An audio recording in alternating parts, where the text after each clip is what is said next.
Assalamualaikum warahmatullahi wabarakatuh. Selamat pagi semuanya.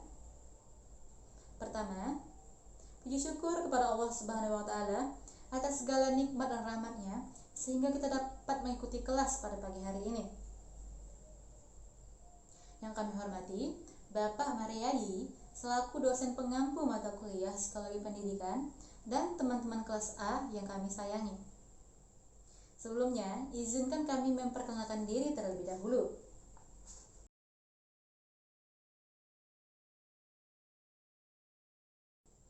Pada kesempatan kali ini, kami ingin mempresentasikan materi bab 6 dengan judul Pelajar yang Luar Biasa. Dengan 3 submateri, yaitu 1.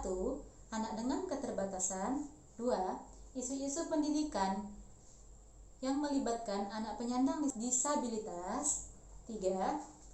Anak-anak berbakat. 1. Anak dengan keterbatasan. Siswa dengan ketidakmampuan belajar adalah kelompok terbesar siswa penyandang disabilitas untuk diberikan pendidikan khusus. Istilah anak dengan disabilitas sekarang lebih digunakan daripada anak disabilitas, dan anak-anak dengan disabilitas tidak lagi disebut sebagai anak-anak cacat. Meskipun istilah kondisi cacat masih digunakan untuk menggambarkan hambatan untuk belajar dan fungsi individu dengan disabilitas yang telah dikenakan oleh masyarakat. Misalnya, ketika anak-anak yang menggunakan kursi roda tidak memiliki akses yang memadai untuk kamar mandi, transportasi, dan sebagainya. Ini disebut sebagai kondisi kecacatan. A. Karakteristik dan identifikasi. Seorang anak dengan ketidakmampuan belajar mengalami kesulitan belajar yang melibatkan pemahaman atau menggunakan lisan atau tertulis, dan kesulitan dapat muncul dalam mendengarkan, berpikir, membaca, menulis, dan ejaan. Ketidakmampuan belajar mungkin juga melibatkan kesulitan dalam mengerjakan soal matematika. Untuk bisa diklasifikasikan sebagai ketidakmampuan belajar, masalah belajar bukan semata-mata dilihat dari hasil visual, pendengaran, atau disabilitas motorik, keterbelakangan mental, gangguan emosional, atau karena lingkungan, budaya, atau kerugian ekonomi. Identifikasi awal dari ketidakmampuan belajar yang mungkin biasanya dilakukan oleh guru di kelas. Jika diduga memiliki ketidakmampuan belajar, guru meminta spesialis untuk memverifikasi apakah siswa tersebut memiliki ketidakmampuan belajar. B. Kesulitan membaca, menulis, dan matematika. 1. Disleksia. Ketidakmampuan belajar yang paling umum adalah disleksia, kerusakan parah dalam kemampuan untuk membaca dan mengeja. Ise dan Skultekorn 2010, Red dan lain 2009. Sekitar 80% anak-anak dengan ketidakmampuan belajar menderita disleksia. Dysgraphia. Ketidakmampuan belajar yang melibatkan kesulitan dalam tulisan tangan disebut dysgraphia. Rosenblum, Aloni, dan Josman 2010. Anak-anak dengan dysgraphia dapat menulis sangat lambat. Tulisan mereka mungkin dapat terbaca, dan mereka dapat membuat kesalahan ejaan banyak karena ketidakmampuan mereka untuk menyesuaikan suara dan tulisan. Berninger 2009. 3. Diskalkulia. Juga dikenal sebagai gangguan perkembangan aritmatika. Diskalkulia adalah ketidakmampuan belajar yang melibatkan kesulitan dalam perhitungan matematika. Request Kavia dan lain-lain 2010. Para peneliti telah menemukan bahwa anak-anak dengan kesulitan dalam perhitungan matematika sering memiliki defisit kognitif dan neuropsikologi, termasuk kinerja yang buruk dalam memori kerja, persepsi visual, dan kemampuan visual spasial. Shalev 2004. Seorang anak mungkin memiliki keduanya, baik ketidakmampuan membaca dan matematika. C. Penyebab dan strategi-strategi intervensi. Penyebab ketidakmampuan belajar belum ditemukan. Halaf, Kauman, dan Pullen 2009, Wilson, Westling, dan McCleskey 2011. Namun, beberapa kemungkinan penyebab telah diusulkan. Seperti diturunkan dari keluarga dengan satu orang tua yang sangat berpengaruh, masalah selama perkembangan janin, ketidakmampuan belajar lebih umum terjadi pada bayi yang berat badannya rendah saat lahir. Lead dan Line 2005. Banyak intervensi difokuskan pada peningkatan kemampuan membaca anak. Rusuk, Damer 2011, Red Line 2009. Instruksi intensif selama periode waktu tertentu dengan seorang guru yang kompeten dapat membantu banyak anak-anak. Cywes, Morris, and Cywes 2008. Gangguan pemusatan, perhatian, dan hiperaktivitas. Gangguan pemusatan dan hiperaktivitas, Attention Deficit Hyperactivity Disorder atau ADHD, adalah gangguan di mana anak secara konsisten menunjukkan masalah dalam satu atau lebih pada bidang ini. 1. Kurangnya perhatian. 2. Hiperaktif dan impulsif. Karakteristik. ADHD adalah cacat di mana anak-anak secara konsisten menunjukkan satu atau lebih dari karakteristik berikut ini selama periode waktu. 1. Kurang mampu memperhatikan. Anak yang kurang mampu memperhatikan mengalami kesulitan fokus pada satu hal dan mungkin bosan dengan tugas setelah hanya beberapa menit. 2. Hiperaktif. Anak hiperaktif menunjukkan tingginya tingkat aktivitas fisik, hampir akan selalu bergerak dan tidak bisa diam di satu tempat dalam waktu yang lama. 3. Impulsif. Anak impulsif mengalami kesulitan membatasi reaksi mereka dan tidak berpikir yang baik sebelum mereka bertindak. B. Diagnosis dan status pembangunan. Untuk diagnosis ADHD, karakteristik harus muncul di awal masa kanak-kanak dan dapat melemahkan bagi anak. Dulu dianggap bahwa anak-anak dengan ADHD meningkat selama masa remaja, namun sekarang tampaknya peningkatan ini terjadi hanya sekitar sepertiga dari remaja. Diakui bahwa gejala ADHD dapat berlanjut ke masa dewasa. Miller, Nick, dan Farwell 2007. C. Penyebab dan perawatan. Penyebab definitif ADHD belum ditemukan, namun sejumlah penyebab telah diungkapkan. Farwell dan Mick 2010, Stolzer 2009. Seperti diwarisi dari orang tua mereka. Dustin 2010, Tripp dan Weakness 2009. Kerusakan otak selama perkembangan janin atau setelah melahirkan. Limbaugh dan Hearn 2010. Rokok dan paparan alkohol selama perkembangan janin selain berat badan lahir yang rendah. Nopik 2009. Banyak ahli merekomendasikan kombinasi intervensi akademik, perilaku, dan medis untuk membantu siswa dengan ADHD dalam belajar dan beradaptasi.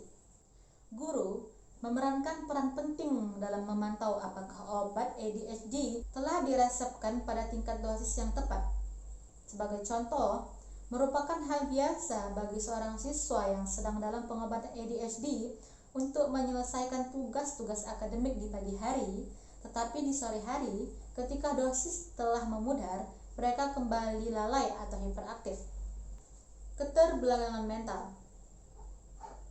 Menurut definisi, keterbelakangan mental adalah kondisi dengan gejala sebelum usia 18 yang melibatkan kecerdasan yang rendah. Biasanya, nilai yang diberikan pada tes kecerdasan tradisional individual adalah di bawah 70 dan kesulitan dalam beradaptasi dengan kehidupan sehari-hari. Klasifikasi dan jenis keterbelakangan mental. Klasifikasi keterbelakangan mental berdasarkan IQ adalah rendah dengan kisaran IQ 55-70, sedang dengan kisaran IQ 40-54, berat dengan kisaran IQ 25-39, dan mendalam di bawah 25. Sebagian sistem sekolah masih menggunakan klasifikasi ringan, sedang, berat, dan mendalam. Namun, karena kategorisasi berdasarkan rentang IQ bukan prediktor sempurna dari fungsi, Asosiasi Keterbelakangan Mental Amerika 1992 mengembangkan sistem klasifikasi baru berdasarkan tingkat dukungan yang dibutuhkan anak untuk berfungsi pada tingkat tertinggi mereka. Halahan Kaufman dan Pullen 2009. Kategori yang digunakan adalah intermittent atau berselang, terbatas, ekstensif atau luas, dan meluas atau meresap. Intermittent atau berselang adalah dukungan diberikan sesuai kebutuhan. Individu mungkin membutuhkan dukungan episodik atau jangka pendek selama transisi rentang kehidupan, seperti kehilangan pekerjaan atau krisis medis akut. Dukungan berselang mungkin rendah atau intensitas tinggi ketika diberikan. Terbatas, yaitu dukungan bersifat intens atau relatif konsisten dari waktu ke waktu. Waktu mereka terbatas, namun tidak berselang, menerima anggota staf yang lebih sedikit untuk dukungan yang lebih intens. Hal ini kemungkinan akan dibutuhkan dalam beradaptasi terhadap perubahan yang terjadi pada setiap periode. Ekstensif atau luas, yaitu dukungan ditandai dengan keterlibatan biasa. Misalnya, setiap hari di setidaknya beberapa pengaturan, misalnya rumah atau kantor, dan tanpa batasan waktu, misalnya dukungan dari keluarga yang diperpanjang. Meluas atau meresap, dukungan konstan, sangat intens, dan diberikan di seluruh pengaturan. Hal tersebut mungkin bersifat mendukung kehidupan. Dukungan tersebut biasanya melibatkan anggota staf yang lebih banyak dari kategori pendukung lainnya. B. Penentu. Penentu ADHD meliputi 1. Faktor genetik. Bentuk yang paling sering diidentifikasikan sebagai keterbelakangan mental adalah Down syndrome yang ditularkan secara genetik. Anak-anak dengan Down syndrome memiliki kromosom ekstra ke-47. Mereka memiliki wajah bulat, tengkorak yang rata, lipatan tambahan kulit di atas kelopak mata, lidah yang menonjol, kaki pendek, dan keterbelakangan kemampuan motorik dan mental. 2. Kerusakan otak dan faktor lingkungan. Kerusakan otak dapat disebabkan oleh banyak infeksi dan bahaya lingkungan. Hodder dan Dickens 2006. Infeksi pada ibu yang hamil seperti rubella, campak Jerman, sifilis, herpes, AIDS dapat menyebabkan keterbelakangan pada anak. Faktor lingkungan yang dapat mengakibatkan keterbelakangan mental meliputi pukulan di kepala, kekurangan gizi, keracunan, cedera lahir, dan alkohol atau minuman berat dari wanita hamil. Baron Smith, Patton, dan Kim 2006. Gangguan fisik. Gangguan fisik pada anak-anak meliputi gangguan ortopedi, seperti cerebral palsy dan gangguan kejang. 1. Gangguan ortopedi. Anak-anak yang mengalami gangguan ini, gerakan yang terbatas atau kurangnya kontrol atas gerakan otot, tulang, atau sendi. Gangguan ini dapat disebabkan oleh masalah prenatal atau perinatal. Dapat juga karena penyakit atau kecelakaan. Namun, dengan bantuan perangkat adaptif dan teknologi medis, banyak anak dengan gangguan ini dapat melakukan kegiatan dengan baik di dalam kelas. 2. Cerebral palsy. Gangguan yang melibatkan kurangnya koordinasi otot, gemetar, atau bicara tidak jelas. Penyebab dari gangguan ini adalah ketika lahir, mereka kekurangan oksigen. Komputer khusus sangat berguna bagi penderita gangguan ini ketika belajar. Yang ketiga, gangguan kejang. Gangguan kejang yang paling umum adalah epilepsi. Gangguan neurologis yang ditandai dengan serangan sensor motorik berulang-ulang. Anak-anak penderita gangguan ini biasanya diobati dengan obat antikonvulsan yang berfungsi untuk mengurangi kejang. Gangguan sensorik. Gangguan sensorik meliputi tunanetra dan tunarungu. Tunanetra termasuk kebutuhan untuk lensa korektif, penglihatan rendah, dan tidak mampu melihat. Anak-anak tunarungu disebabkan karena mungkin dari lahir sudah tuli atau mengalami kehilangan perkembangan indera pendengaran. 1. Gangguan penglihatan. Sebagian kecil siswa memiliki gangguan penglihatan yang sangat serius atau biasa disebut dengan tunanetra. Kategori ini termasuk siswa yang memiliki kemampuan penglihatan rendah dan buta. Anak-anak dengan penglihatan rendah memiliki ketajaman visual antara 20/70 dan 20/200 dengan lensa korektif. Anak-anak yang buta secara pendidikan tidak dapat menggunakan penglihatan mereka dalam belajar dan harus bergantung pada pendengaran dan sentuhan untuk belajar mereka. Banyak anak-anak buta secara pendidikan memiliki kecerdasan dan fungsi normal sangat baik. 2. Gangguan pendengaran. Anak-anak yang lahir tuli atau mengalami gangguan pendengaran yang signifikan dalam beberapa tahun pertama kehidupan biasanya bicara dengan bahasa tidak berkembang normal. Jika Anda memiliki siswa yang mengarahkan satu telinga ke arah pembicara, sering meminta perkataan untuk diulang atau sering mengeluh sakit telinga, pilek, dan alergi, pertimbangan pendengaran siswa tersebut dievaluasi oleh spesialis, seperti audiolog. Pendekatan pendidikan belajar untuk membantu siswa dengan gangguan pendengaran dapat melalui lisan dan manual. Pendekatan lisan termasuk penggunaan bacaan bibir, pendekatan manual melibatkan bahasa isyarat dan ejaan jari. Gangguan bicara dan bahasa. Gangguan ini mencakup sejumlah masalah bicara, seperti gangguan artikulasi, gangguan suara, dan gangguan kefasihan. Masalah bahasa seperti kesulitan dalam menerima informasi dan mengekspresikan bahasa. 1. Gangguan artikulasi. Masalah dalam mengucapkan suara dengan benar. Artikulasi seorang anak pada 6 atau 7 tahun masih tidak selalu bebas dari kesalahan, tetapi sudah harus membaik pada usia 8 tahun. Masalah artikulasi menyebabkan komunikasi anak dengan orang lain menjadi sulit dan memalukan, sehingga sang anak mungkin menghindari dalam berbicara dengan orang lain. Terapi wicara biasanya mengurangi atau menyelesaikan masalah artikulasi, meskipun mungkin membutuhkan waktu lama. 2. Gangguan suara. Bicara yang serak, kasar, terlalu keras, atau bernada tinggi, atau terlalu bernada rendah, mencerminkan gangguan suara. Anak-anak dengan langit mulut terbelah sering mengalami gangguan suara yang membuat pembicaraan sulit dimengerti. Terapi wicara dianjurkan. 3. Gangguan ketafsihan.